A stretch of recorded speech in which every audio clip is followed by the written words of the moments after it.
আসসালামু আলাইকুম সম্মানিত ভিউয়ার্স, কেমন আছেন সবাই? আশা করি সবাই ভালো আছেন। বন্ধুরা, আজকে নতুন আর একটা ভিডিও নিয়ে চলে আসলাম। আজকের ভিডিওতে আমি আপনাদের দেখাবো যে কোনো একটা ডকুমেন্টস, আপনারা যে কোনো লেখাকে আপনারা ডকুমেন্টস হিসাবে পিডিএফ হিসাবে তৈরি করতে পারবেন।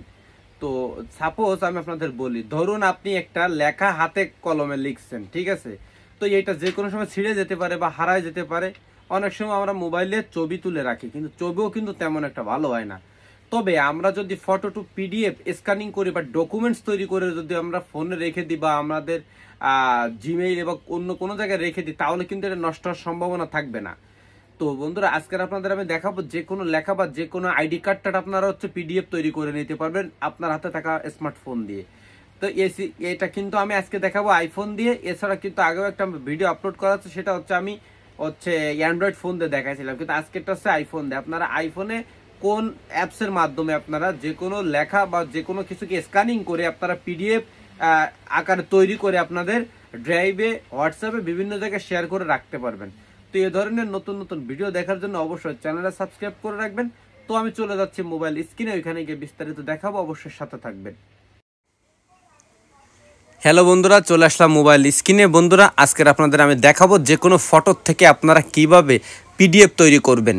ধরুন আপনি কোনো কিছু হাতে লিখে রাখছেন, সেই লেখাগুলো আপনারা পিডিএফ আকারে বা আপনাদের যদি আইডি কার্ড থাকে, প্রত্যেকটা মানুষের তো আইডি কার্ড আছে, এই আইডি কার্ডটাও আপনারা কিন্তু পিডিএফ হিসাবে তৈরি করতে পারবেন। তো আমি আপনাদের আজকে দেখাবো অ্যাপেল আইফোন থেকে। আপনাদের যারা অ্যাপেল আইফোন ইউজার করে আছেন তারা কিন্তু এই ভিডিওর থেকে উপকৃত হবেন। তো বন্ধুরা, অনেক সময় দেখা যায় কি আমাদের বিভিন্ন ডকুমেন্টস থাকে যেগুলো আমাদের ফোনে সংরক্ষণ করে রাখার প্রয়োজন হয়, কারণ একটা জায়গায় লিখে রাখলে হয়তো সেটা নষ্ট হয়ে যেতে পারে। কিন্তু আপনি যদি পিডিএফ আকারে তৈরি করে রাখতে পারেন, তাহলে কিন্তু সেগুলো নষ্টের সম্ভাবনা অনেকটাই কম থাকে। তো আমি আজকে আপনাদের দেখাবো, দেখতে পাচ্ছেন আমার এই মোবাইল স্ক্রিনে একটা স্ক্যানার নামাইছি, যেটার নাম টপ স্ক্যানার। তো এই টপ স্ক্যানারটা আপনারা ডাউনলোড করে রাখবেন, ডাউনলোড করে ইনস্টল করে রাখবেন। রাখার পরে ঠিক আছে, এইখানে দেখতে পাচ্ছেন আমি কিছু ফাইল তৈরি করে রাখছি। দেখতে পাচ্ছেন এইখানে আমি এখান থেকে ব্যাকে যাই, দেখতে পাচ্ছেন আমি এই দুইটা কিন্তু স্ক্যানিং করে রাখছি। দেখতে পাচ্ছেন এটা কিন্তু আমি স্ক্যানিং করে রাখছি। তো এই স্ক্যানিং করে আমি আমার মোবাইলে কিভাবে নিছি সেটা আপনাদের আমি দেখাবো, এবং এটা পিডিএফ কিভাবে তৈরি করবেন, ডকুমেন্টস কিভাবে তৈরি করবেন সেটা আপনাদের আমি দেখাবো। তো বন্ধুরা, প্রথমে আপনারা এই অ্যাপ্লিকেশনটা অ্যাপ স্টোর থেকে আপনারা ডাউনলোড করবেন, ঠিক আছে? এর নাম টপ স্ক্যানার। এটা ডাউনলোড করবেন, করার পরে ইনস্টল করার পরে এইখানে দেখতে পাচ্ছেন লেখা আছে ওয়াল টুল। এই ওয়াল টুলের পরে আপনারা টাচ করে দিবেন। তো ওয়াল টুলের পরে টাচ করে দিলাম, দেওয়ার পরে এখানে দেখতে পাচ্ছেন লেখা আছে স্ক্যান টু ডিওসি, মানে স্ক্যান ডকুমেন্টস। তো এইখানে আপনারা ক্লিক করবেন, করার পর আপনাদের ক্যামেরাটা ওপেন হয়ে যাবে।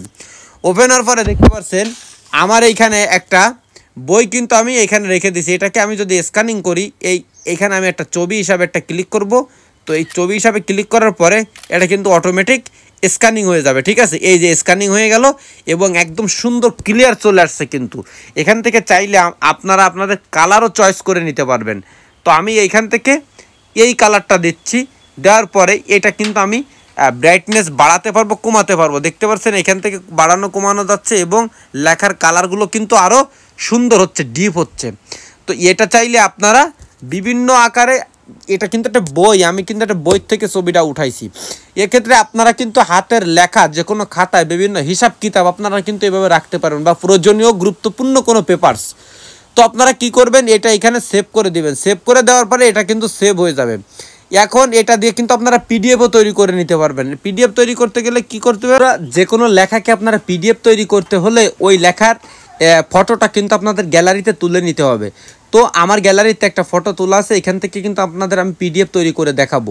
তো দেখতে পাচ্ছেন এইখানে আমি আমার সেই টপ স্ক্যানারটা ওপেন করে নিছি, এবং আমরা যেটা পিডিএফ তৈরি করব এখানে উপরে একটা অপশন আছে, দেখতে পাচ্ছেন ইমেজ টু ফটো পিডিএফ। এখানে ক্লিক করবে, করার পরে যেটাকে আমরা পিডিএফ তৈরি করব এইখানে আমরা ক্লিক করব। দেখতে পাচ্ছেন ক্লিক করার পরে এখানে অ্যাড লেখা, অ্যাডের পরে টাচ করব। করার পরে এটা কিন্তু এভাবে স্ক্যান নেবে এবং এটা কিন্তু সুন্দর ক্লিয়ার হয়ে গেল, দেখতে পাচ্ছেন। এবং এটাকে আমরা চাইলে পিডিএফ তৈরি করতে পারবো। তো এইখান থেকে আমরা এই যে সেভ অপশানে টাচ করব, করার পরে এটা কিন্তু পিডিএফ আকারে তৈরি হয়ে যাবে। দেখতে পাচ্ছেন পিডিএফ লেখা চলে আসছে। এখন চাইলে আমরা কিন্তু এটা বিভিন্ন জায়গায় শেয়ার করে দিতে পারবো। তো এইখানে দেখতে পাচ্ছেন পিডিএফ লেখা চলে আসছে, এখানে টাচ করলে কিন্তু পিডিএফ আকারে এটা ওপেন হচ্ছে, এবং আমরা চাইলে এটাকে শেয়ার করে দিতে পারবো। আমরা হোয়াটসঅ্যাপ, মেসেঞ্জার বিভিন্ন জায়গায় কিন্তু আমরা শেয়ার করে দিতে পারবো, ঠিক আছে? তো তো এইভাবে কিন্তু আমরা খুব সহজে যে কোনো একটা লেখা দেখতে পাচ্ছেন, লেখাগুলোর আমরা কিন্তু পিডিএফ তৈরি করছি।